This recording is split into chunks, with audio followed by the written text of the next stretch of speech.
কলকাতাতে একরকম লাইফ কাটানো এবং সেখান থেকে এক লাফে জাম্প করে দিদির বাড়িতে এসে কীরকম করে কাটাচ্ছি পুরো দিন, আজকে সেই নিয়েই সম্পূর্ণ ভিডিওটা হচ্ছে। ফ্যামিলির সাথে কাটানো এইসব স্মৃতিগুলো সত্যি এক অমূল্য রত্ন। আমি যেই অমূল্য রত্নগুলো সুন্দর করে ক্যাপচার করে নিয়ে যাচ্ছি, যেটা আমার কাজে লাগবে পুরো কলকাতাতে গিয়ে। আজকে সম্পূর্ণ ভিডিওটা দেখবে, খুব এনজয় করতে চলেছো।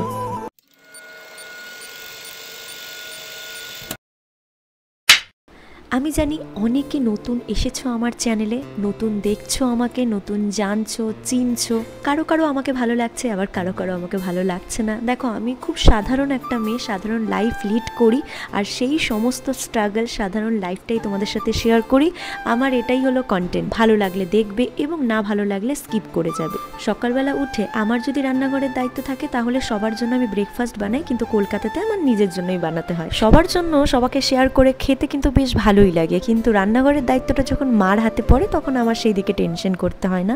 এদিকে দেখতেই পাচ্ছ মাসি আছে, মানে মাসি মানে আমার দিদির শাশুড়ি, দুজন মিলে কাজ করছে। আমার এডিট কমপ্লিট হয়ে গেছে, এবার আমি ছোট জামাগুলো ধুয়ে দেবো।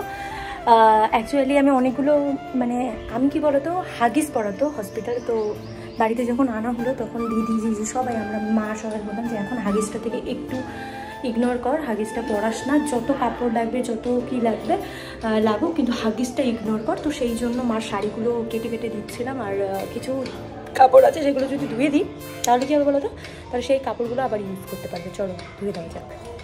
দেখো, দিদির বাড়িতে এই ফার্স্ট টাইম আমি এত দিন কাটাচ্ছি। না, ফার্স্ট টাইম বললে ভুল হবে। দিদির যখন নতুন নতুন বিয়ে হয়েছিল তখন দিদির আমি শ্বশুর বাড়িতে, মানে দিদির যে মেন শ্বশুর বাড়ি, সেখানে গিয়ে কাটিয়েছিলাম। কিন্তু দিদির এই ফ্ল্যাটে সত্যিই আমার প্রথমবার। আর আমার মনে না একটা ইচ্ছে ছিল, আয়ুষের সময় তো আমি অনেকটা ছোট ছিলাম, তখন দিদিকে অতটা হেল্প করতে পারিনি, কিন্তু এই ছোট পুচকু হওয়ার সময় আমি তো বড় হয়ে গেছি, অনেকটা ম্যাচুরিটি লেভেল বেড়ে গেছে, তাই আমি নিজে থেকেই সবটা করে নিচ্ছি। তোমরা দেখতেই পাচ্ছ ছোট পুচকুর জামাগুলো আমি ধুয়ে দিচ্ছি। তারপরে এই যে দিদি যখন হসপিটাল থেকে ফিরছিল তখন হসপিটাল থেকে এই রোজের বুকেটা দিয়েছিল, তো সেটা ভাবলাম এইভাবে ফেলে রাখবো, তো সেটাকে সুন্দর করে কেটে এবার যদি সাজিয়ে রাখা যায় তখন কিন্তু ভালো লাগবে বলো, জল দিয়ে। কিন্তু দেখতেই পাচ্ছ আমার প্রতিটা কাজেই ছোট্ট হাত, হাতটা বদল হয়ে যায়। আমার যে আরেকটা পাপা আছে সেটা ভুললে তো চলবে না। তো ফাইনাল লুকটা কীরকম লাগছে অবশ্যই বলো। আর আমি না খুব ভালোবাসি ফুল। ফুল এমন একটা জিনিস, সবাই ফুলকে ভালোবাসে, আর ফুলের ছোঁয়া যদি একটু ঘরে থাকে ঘরের সৌন্দর্যই বেড়ে যায়। তারপরে এই ফুলের তোড়াটা আমি দিদির ঘরে সাজিয়ে দিই, দিদি বলে খুব সুন্দর হয়েছে। তারপরে দিদি চান টান করে নিল, মায়ের দিকে রান্নাবান্না সারছে, আর মাসিও মার সাথে হেল্প করছে। তারপরে ভাবলাম না ছোট পুচকুকে আমি একটু দেখে নিই, আর ওকে আমার আদর করতে এত ভালো লাগে। আমি কলকাতা গিয়ে এদের মায়া কি করে আমি ত্যাগ করবো জানি। বাবা এডিট করছিলাম, যা গন্ধ বার হলো না। কে রান্না করছে দেখবে রান্নাঘরে? জিজু রান্না করছে, এত গন্ধ বেরাইছে না, আমি এডিট করছি আর থাকতেই পারলাম না তোমার রান্না দেখে। সিরিয়াসলি আচ্ছা আমি তোমারে খাওয়াই না, তুমি কইতে পারলা? কত চা বানাই খাওয়াই, পাস্তা বানাই খাওয়াই। তো চলো, জিজু সুন্দর রান্না করছে, আমরা সবাই জিজুর স্পেশাল রান্না, যেটা কি কাঁঠাল মেটে, তাই তো? তো আজকে কাঁঠাল মেটে দিয়ে জমিয়ে একদম লাঞ্চটা হবে, সবাই মিলে খাবো। হেভি, আমার এখনই জিভে জল পড়ছে। দেখো 2000 years later. তো আজকে রাতের ডিনারটা খুবই সুন্দর হতে চলেছে। আমার এই চুলগুলো কি বাজে লাগে, কত কষ্ট করে বড় করছি জানো। আজকে রাতে স্পেশাল হলো শুটকি মাছের জোড়া, যেটা আমি বানাবো। বাট শুটকি মাছ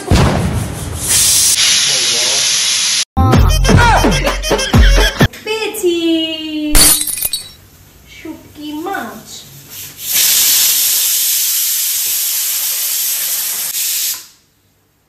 চলো চলো এটাকে বেছে নেওয়া যাক। এখানে আমাদের শুটকি মাছ আছে বন্ধুরা। শুটকি মাছ হচ্ছে স্মেল কটা বানাবো। এই শুটকি মাছের মর্ম জাস্ট বাঙালরাই বুঝতে পারে। ও মা, এটা কি অফ করবো? তুমি যাওয়ার পরে দুইটা চিঠি বললো, আর একটা লাগবে। ও মা, আর একটা লাগবে, আর একটা শোনে না, দেখেছো? আর একটা লাগবে। তুমি জানো, তুমি রান্না পারো? কি পারো রান্না? না জানো? হ্যাঁ। কি করতে হয়? তিনবার প্রেসার কুকারে ঢুকিয়ে 3বার সিটি দিলে হয়ে যাবে। বাবা, তাহলে আয়ুষ কালকে থেকে আমাদেরকে রান্না করে খাওয়াবে। হ্যাঁ তুই না আগুন জ্বলে। হ্যাঁ তো শুটকি মাছ আয়ুষ, তুমি শুটকি মাছ খাবা? হ্যাঁ। কয়টা দেবো গো মাছ? চিনি দাও না। চিনি দাও। ইরাম জল দিয়ে ভিজে ফেলাম, এটা তো জল দিয়ে ভিজে, ও জল দিয়ে ভিজাইলে একটু এটা কম ছড়াবে। কমে যাবে। না কম ছড়াবে। দেখো রাতের বেলা আজকে আমি একটু রুটি বানাবো আর শুটকি মাছের ঝোড়া বানাবো। আরও মা ওদিকে রান্না করেছে। আর আজকের যে ব্লগটা সেটা হলো ছোট পুচকুর ষষ্ঠীর আগের দিন। রুটি বানাতে আমার বেশ ভালো লাগে, আর এই রুটি বানাতে পারি দেখে রুটির ভাগ মানে বানানোর দায়িত্বটা আমার ঘাড়েই পড়ে। ওই বলে না ভালো কিছু বানালে না বানাতে হয় না, না হলে ওই দায়িত্বটা তোমার ঘাড়েই পড়বে। দেখো সবার খাবার খাওয়া এক হয় না, তো আমাদের শুটকি মাছ খাই আমরা, ভালো লাগে তাই খাই। কি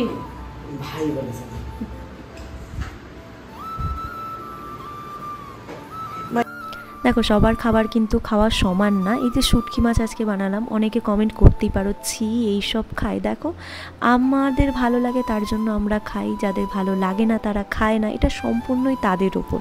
আর যেহেতু আমরা বাঙাল, তো বাঙালদের কিন্তু শুটকি মাছটা খুব ফেমাস একটা ডিশ। আমাদের শুটকি মাছ না হলে আমরা মানে কিছু ভাবতেই পারি না। আজকে কিছু খাবো, ভালো লাগছে না, রুচি নেই মুখে, ওই চলো শুটকি মাছ একটু বানিয়ে নেওয়া যাক, তাহলে মুখে রুচি চলে আসবে।